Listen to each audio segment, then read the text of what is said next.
das bases da estenose. E quando nós falamos de estenose, eu não quero falar apenas das estenoses carotídeas, eu quero trazer uma visão relacionada a várias estruturas vasculares. Então, os conceitos que aqui eu vou apresentar, eles são válidos para todas as estruturas vasculares arteriais.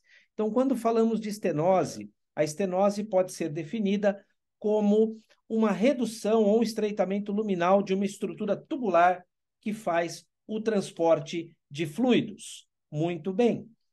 Então, é muito importante ter esse conceito de que a estenose ela é considerada hemodinamicamente significativa em determinados pontos de corte. E nós consideramos uma estenose hemodinamicamente significativa, geralmente acima dos 50%, para um leito periférico.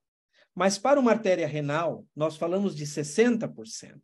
E para uma artéria carótida interna, nós vamos falar de estenose hemodinamicamente significativa, quando essa estenose ultrapassa 70% da luz desta artéria, que é quando nós consideramos o limiar cirúrgico para a abordagem da artéria carótida interna. Então, vocês podem ver, exame normal está tudo bem, estenose abaixo de 70%, o tratamento é conservador, é com remedinhos, porém, quando a estenose está acima de 70%, nós temos que fazer o tratamento cirúrgico, está indicado, salvo contraindicações formais.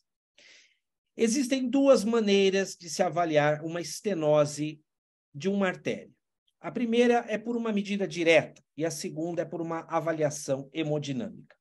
Eu apresento a vocês nesta imagem a imagem do estudo padrão ouro, que é a angiografia digital. Então, quando você faz um estudo angiográfico da sua artéria carótida, do seu sistema carotídeo, você, na verdade, consegue medir a luz e o ponto de estenose, o vaso todo e a luz. Isso é considerado a medida direta pelo padrão europeu. Se você faz a medida onde você tem a luz patente e um ponto normal da artéria um pouco mais distal, você está utilizando o método Nacet, o famoso método Nacet. Isso é muito bonito pela angiografia, isso é lindo pela angiotomografia, porque você consegue medir muito bem essa luz de maneira real e verdadeira. No entanto, tentar reproduzir isso com o ultrassom pode incorrer em alguns erros. A ideia é muito boa. Eu estou vendo a minha placa, eu vou medir a minha luz, eu vou medir a luz verdadeira do vaso, eu faço o Nacet, ou então eu faço o europeu e está tudo bem. Se você tiver uma placa como esta, uma placa fibroadiposa, uma placa não calcificada, você consegue fazer isso bem. Mas se essa placa for calcificada de parede anterior, você pode apresentar dificuldades. Então, isso vai nos levar a uma conclusão de que a avaliação hemodinâmica é superior. Vejam aqui, neste caso, até eu consigo fazer uma mensuração bastante bem, aqui um pouco mais ampliado, eu meço a minha luz verdadeira com a flecha vermelha pequena que está no canto esquerdo, que é o vaso, eu consigo fazer um Nacet ultrassonográfico. Para essa artéria, para essa placa, a boa intenção, ela é real. Mas se você tiver uma placa como esta, que eu vou mostrar agora, uma placa calcificada, muito calcificada, você não vai conseguir aplicar esse método Nacet. Por quê? Porque a sombra acústica posterior vai matar completamente a visão da sua luz verdadeira. Este é um dos principais motivos pelos quais nós preferimos fazer a avaliação hemodinâmica como forma de rastreamento. Em alguns pacientes, nós até podemos fazer uma medida direta, mas nós não conseguimos resultados reprodutíveis em todos os nossos pacientes. Vejam, por exemplo, uma estimativa, eu gosto muito, eu acho muito interessante, eu acho muito bonito este conceito, meus amigos, de fazer a medida da área. Então, você faz a medida da área do vaso, você faz a medida da luz verdadeira, e você faz uma relação entre elas, você faz uma razão entre elas. No entanto, isso não é muito fácil de se fazer na prática, primeiro porque nem sempre o corte transversal será perfeito, o que vai incorrer em erros de medida diária. O segundo ponto é que realmente a placa calcificada vai formar uma sombra e você não conseguirá medir de maneira confiável a luz verdadeira. É por esse motivo que as medidas de estimativa de estenose pela medida direta são falhas. Por isso, por esse motivo, que nós não confiamos de maneira absoluta nos métodos de avaliação diretos de medida de estenose através do Caliper no modo B com a ultrassonografia. Então, vejam, limitação pelas placas calcificadas,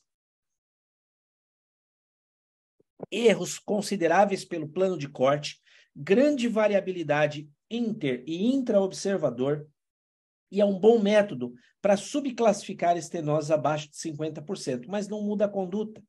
Se eu falo que a estenose é 16% ou 24%, não muda a conduta. Então, apesar da ideia ser boa, do ponto de vista populacional, não é o método mais confiável e mais reprodutível. Então, vamos virar a página e vamos passar a fazer a avaliação através da análise hemodinâmica. Como assim? O Doppler, ele permite fazer a avaliação hemodinâmica através de parâmetros diretos, onde eu diretamente vou no ponto da estenose, e através de parâmetros indiretos, que eu vou geralmente distal ao ponto da estenose. Exatamente. Esses parâmetros vão seguir leis da física, e esta hemodinâmica, ela me traz muito bem a impressão percentual em estratos, em faixas de estenose, de forma que eu consigo classificar ou subclassificar algumas estenoses por faixas, dizendo ao meu cirurgião vascular se aquela estenose ela é cirúrgica ou é de tratamento conservador. Muito bem. Quando nós fazemos a avaliação hemodinâmica, nós precisamos pensar, então, em parâmetros diretos e indiretos. Eu vou começar pelos parâmetros diretos. Quais são os parâmetros diretos? Os parâmetros diretos são aqueles parâmetros que eu vou diretamente estudar no ponto da estenose, que é a turbulência, o aliasing, o aumento da velocidade de pico sistólico, o aumento da velocidade diastólica final. Eu posso fazer uma razão de velocidades entre o ponto estenótico e pré-estenótico. Tá bem, meus amigos? Então, esses são parâmetros diretos. E como nós iremos avaliá-los? Nós iremos avaliá-los da seguinte forma. Eu vou localizar onde está a minha placa, e exatamente nesse ponto onde está a minha placa, eu vou encontrar uma zona de aliasing. Vocês podem observar através dos pixels azuis mais claros. Essa área é a área de maior velocidade, e é nesse ponto que eu vou colher a amostra de maior velocidade de pico sistólico. Então, é essa velocidade que eu chamei aqui de X que nós vamos utilizar para fazer a análise direta da estenose. Pode ser uma estenose de carótida, pode ser uma estenose de artéria femoral. Então, aqui nós temos uma imagem, por exemplo, de uma artéria carótida interna com placas, onde vocês podem observar o cálculo da velocidade de pico sistólico exatamente neste ponto mais claro, com pixels azuis e amarelos, que corresponde ao aliasing, que são as maiores velocidades de pico sistólico. Estas velocidades altas são as velocidades que vão me classificar a estenose, vão me permitir a classificação da minha estenose. Então, vejam aqui, 197 centímetros por segundo, uma velocidade que eu já vou contar para vocês que é alta para uma carótida interna. Então, esta placa que está aqui no bulbo carotídeo, ela gera uma estenose maior que 50% nesta topografia. Muito bem. Também vamos fazer a razão de velocidades. A razão de velocidades, que é conhecida na carótida como índice de Moneta, nada mais é do que uma razão entre a maior velocidade que eu capturo no ponto da estenose e a velocidade pré-estenótica. Eu costumo dizer que é como uma mangueira de jardim. Você põe o dedo na mangueira de jardim, você cria uma estenose, a velocidade aumenta, o jato vai mais longe. Então, você vai colher a velocidade, como vocês podem ver nesta imagem, uma velocidade pré-estenótica e uma velocidade no ponto da estenose. E eu vou dividir uma pela outra, fazendo uma razão de velocidades. Que neste exemplo, 169 dividido por 57, aproximadamente 3 vezes de aumento de velocidade. E aí eu tenho uma tabela para falar sobre isso. E onde eu vou medir essas velocidades? Então, eu vou medir as velocidades pré-estenóticas no ponto número 1 do meu vaso. Eu vou pegar a maior velocidade, que corresponde ao aliasing ao ponto 2, e eu vou fazer a razão 2:1.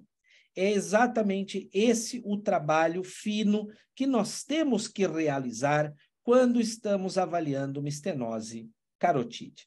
Então, eu costumo dizer que essa imagem do aliasing, ela é muito semelhante à chama de uma vela.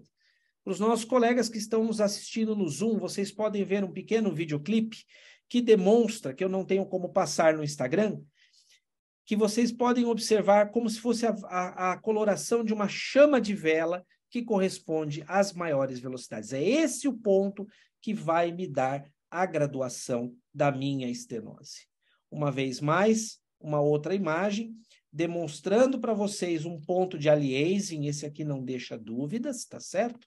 Vejam aqui o ponto de aliasing, e eu posso observar que nessa região eu terei as velocidades mais altas. São essas velocidades que vão permitir a minha classificação ou subclassificação da estenose. Muito bem. Eu gosto muito de fazer comparações, né? E eu costumo dizer que é como a chama de vela do bico de Bunsen, onde as colorações azuis correspondem as velocidades mais altas e também as temperaturas mais quentes. Então, quem manipulou bico de Bunsen no colegial, né, no estudo, sabe que a chama azul ela é mais quente. Então, no aliasing, nós temos os tons azuis no meio do seu vaso que tingem vermelho, são as velocidades mais altas. Essa é uma dica para você não esquecer. Muito bem. E aí nós temos, então, esse trabalho que foi publicado no ano de 2003 e que eu recomendo a todos que leiam. Se você pegar o seu modelinho de laudo que você dá na sua clínica, você vai encontrar a referência desse artigo de 2003, eu me lembro quando ele foi lançado. O que é esse artigo de 2003, esse consenso, essa conferência de consenso? É uma bíblia? Não. Simplesmente os maiores estudiosos do hemisfério norte se reuniram para tomar café e falaram, olha, o que vocês fazem mais ou menos igual, né? O que nós fazemos mais ou menos igual? Ah, eu uso a velocidade de pico sistólico. Ah, eu uso a razão de velocidade. Pessoal, vamos publicar o que a gente usa mais ou menos igual, para ser um consenso. Longe de ser uma bíblia ou de ser uma inquisição, mas é uma sugestão de utilização que foi adotada em larga escala em todo o mundo. Então, nós temos esse consenso, e desse consenso nasce essa tabelinha que vocês conhecem muito bem, principalmente os cirurgiões vasculares, que é essa tabelinha aqui e que nós vamos exaustivamente nos debruçar sobre ela. Quando eu tenho uma elevação da velocidade de pico sistólico acima de 125 centímetros por segundo, que foi o exemplo que eu mostrei antes, nós vamos classificar essa estenose como acima de 50%. Quando a minha velocidade de pico sistólico ultrapassar 230 centímetros por segundo, eu vou dizer que essa estenose está acima de 70% da luz dessa carótida interna. E eu tenho também um critério adicional, que é muito importante, que é a relação das velocidades. Quando eu tenho uma estenose maior que 50%, a velocidade dobra. A razão é de 2:1. E quando eu tenho uma estenose acima de 70%, a razão é de 4:1. É o índice de Moneta, que é extremamente específico. E é muito bom para ser utilizado quando a velocidade da carótida comum está muito alta ou muito baixa. Isso nos ajuda a evitar falso positivo e falso negativo. E aí muitos de vocês, principalmente os meus amigos cardiologistas, aliás, eu paro aqui para deixar um grande abraço à professora Fanilda, está com um belíssimo site no YouTube, estou divulgando para vocês que vale a pena conhecer. Ela é uma maestra, então realmente eu recomendo, vale a pena, é muito bom o YouTube dela, participem, inscrevam-se. Inscrevam-se no meu também, Cada dia mais conteúdo para você no YouTube. No ano de 2015, a Sociedade Brasileira de Cardiologia publicou esse trabalho, gerou um pouco de confusão. Ah, mudou agora o parâmetro? Não mudou? Nós vamos utilizar outra tabela? O que está acontecendo? Calma. Em 2019, saiu um documento atualizado, que é chamado de Posicionamento da Sociedade Brasileira, né, de Cardiologia, e que, na verdade, é esta tabela que vocês estão vendo agora na tela e que nós teremos também a oportunidade de nos debruçar bastante durante o curso. Eu quero adiantar a vocês que essa tabela ela não é conflitante com a tabela do consenso de Grant de 2003. Essa tabela, ela, na verdade, é a mesma coisa. Muda um ponto ou outro de corte, um ponto ou outro de threshold. Os cardiologistas também gostam de subclassificar as estenoses em estratos menores, que eles chamam de DCIS. Tiradas essas diferenças, as tabelas são iguais. Então, na verdade, radiologistas, ultrassonografistas, cardiologistas e vasculares, temos que dar as mãos e trabalhar em harmonia, porque falamos a mesma língua. Pequenas diferenças mexem apenas um pouquinho no meu ponto de corte, vão mexer na minha sensibilidade e na minha especificidade. O vascular gosta de uma sensibilidade maior, então ele prefere um ponto de corte mais baixo. O cardiologista, ele gosta de mais especificidade. Me corrija se eu estiver errado. Você pode colocar uma nota no nosso chat. Mas, na verdade, as tabelas, elas pregam as mesmas coisas, as mesmas faixas, os mesmos pontos. Então, é muito importante saber e reconhecer isso para a sua prática diária, para não incorrer em conflitos, para não incorrermos em conflitos.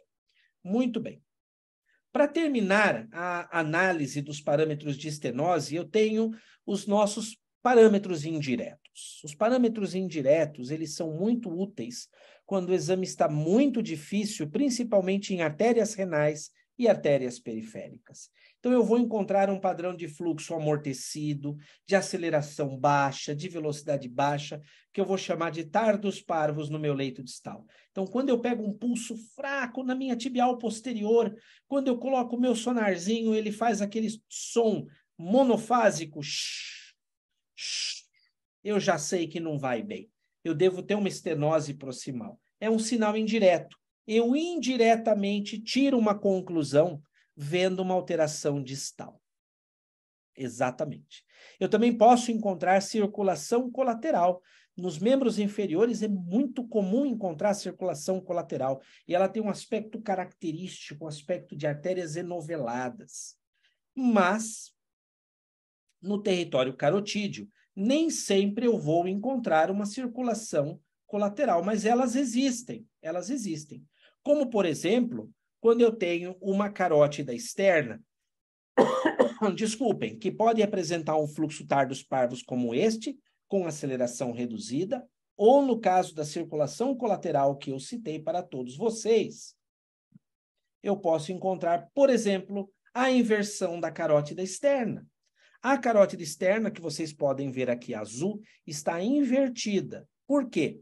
Porque a carótida comum está ocluída. Então, se eu tenho uma carótida comum ocluída, por exemplo, uma arterite Takayasu, a minha carótida externa ela vai ser reenchida pelos seus ramos. Ela inverte e reenche a carótida interna.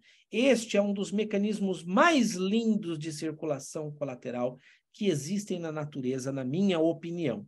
E nós também podemos encontrar a própria inversão dos ramos da carótida externa, como, por exemplo, a artéria à direita, que vocês estão vendo na tela, que é a tireoideia superior, ela está invertida. Por quê? Porque a tireoideia superior invertida, reenchida pela tireoideia inferior, a superior invertida, ela vai alcançar a carótida externa, reencher a carótida externa reenchida inverte e reenche a carótida interna para levar sangue para o encéfalo.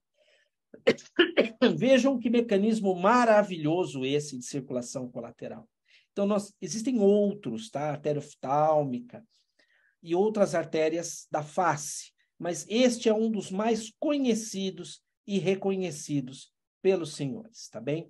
Então, com isso, nós procuramos fazer um apanhado geral sobre os parâmetros que nós vamos utilizar para avaliar uma estenose, não só no leito carotídeo, mas também em leitos periféricos. No caso do exame normal, eu preciso encontrar uma artéria de paredes lisas, diâmetros normais, luz anecoide, sem placas, e o padrão espectral ele tem que ser um padrão que nós dizemos que é normal para essa artéria, com velocidades normais. Além disso, o mapeamento colorido, a cor, o preenchimento de cor tem que ser anatômico, ou seja, ele precisa preencher todo o interior do vaso sem falhas de preenchimento dessa cor. Neste exemplo aqui, nós temos uma artéria carótida comum. A artéria carótida comum, com a sua correção de ângulo, tá certo? Com o cálculo das velocidades de pico sistólico e diastólico, o ângulo adequado. Então, eu vou anotar estas medidas e colocar no meu relatório. A seguir, eu vou fazer também a avaliação da minha carótida interna, para poder não apenas ter a velocidade da carótida interna, mas também poder fazer a razão de velocidades e ter a velocidade absoluta da minha carótida interna para substratificar ou para estratificar a minha estenose. Importante documentar a carótida externa, importante documentar também a artéria vertebral, e com isso nós teremos um exame bastante completo do ponto de vista ético, do ponto de vista legal. Lembrar que a nossa varredura sempre será em 2 planos, tanto no plano transversal, que corresponde à imagem à esquerda, que eu vou varrer até o bulbo carotídeo que vocês estão vendo aqui, como também, nesse caso, à esquerda, um exame normal, como também na imagem à direita, que é um corte longitudinal. Os amigos que me acompanham pelo Zoom, vocês podem observar aqui algumas pequenas placas calcificadas na topografia do bulbo carotídeo. Então, para encerrar essa aula, vamos falar um pouquinho de patologia, só para poder dar um gosto para todos vocês de como aplicar aquela nossa tabela. Então, se eu tenho aqui uma placa, muito importante descrever essa placa, isso já foi motivo de live no passado, né? Nós já temos lives falando sobre placas, mas além de descrever essa placa, de colocar o risco que essa placa pode gerar do ponto de vista de vulnerabilidade, né? Antigamente nós dizíamos instabilidade, mas nós temos também que fazer o nosso espectro. Então, eu vejo aqui uma placa calcificada, eu vejo o meu fluxo, eu calculo a velocidade de pico sistólico, 90 centímetros por segundo. Então, essa é uma estenose menor que 50%, porque ela não ultrapassa aquele teto de 125 centímetros por segundo. Já neste exemplo que nós estamos aqui a demonstrar, eu tenho aqui uma velocidade de pico sistólico aumentada, 139 centímetros por segundo, que pela tabela do GRANT de 2003 já me permite classificar essa estenose como uma estenose de 50% a 69%, porque a velocidade de pico sistólico ultrapassa 125 centímetros por segundo. Tá certo? Muito bem. Se nós tivermos um outro exemplo, vejam este senhor, era um senhor de 70 anos de idade que veio fazer uma avaliação e ele chegou para nós com uma grande placa calcificada na região do bulbo carotídeo, e quando nós fizemos análise com o Doppler espectral, vocês podem observar altas velocidades de pico sistólico, olha, 445 centímetros por segundo, são velocidades bastante altas. Então, se vocês olharem aquela tabelinha do artigo que eu mandei para vocês, o artigo que eu falei do GRANT, eu posso classificar essa estenose como maior que 70%. Essa placa aqui, por uma avaliação direta, eu não conseguiria fazer uma estratificação. Eu posso chutar aqui mais ou menos, mas eu não estou vendo aonde essa placa termina por causa da sombra acústica posterior. Então, muito provavelmente, eu vou subclassificar essa estenose pelo método de avaliação direta, né?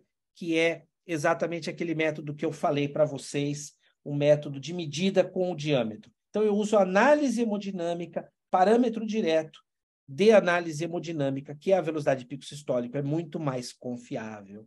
Então, eu posso utilizar a medida com o caliper? Posso, tipo um NASET, mas só quando a placa me permite fazer esse tipo de avaliação. Então, a grande maioria das vezes eu vou utilizar a avaliação hemodinâmica, que é muito mais confiável e reprodutível. Um outro exemplo que nós podemos citar é a estenose crítica. No caso da estenose crítica, nós dizemos que é o sinal do barbante, né? Ou o sinal do cordon, ou string sign. onde eu tenho realmente um cordão de fluxo. A análise é visual, eu perco o parâmetro hemodinâmico, e aqui sim, nessa situação, eu não vou utilizar a velocidade, nessa situação, eu vou analisar o aspecto visual, porque eu estou frente a uma estenose crítica, uma estenose geralmente próxima da oclusão. Mas estes casos são as exceções e são os casos mais graves, sem sombra de dúvida. Muito bom, meus amigos, para terminar a nossa apresentação, eu espero que vocês tenham aproveitado. Era o nosso objetivo trazer esta apresentação para vocês hoje. Isso foi motivo de aula já em congresso, é motivo de aula para os nossos residentes, né?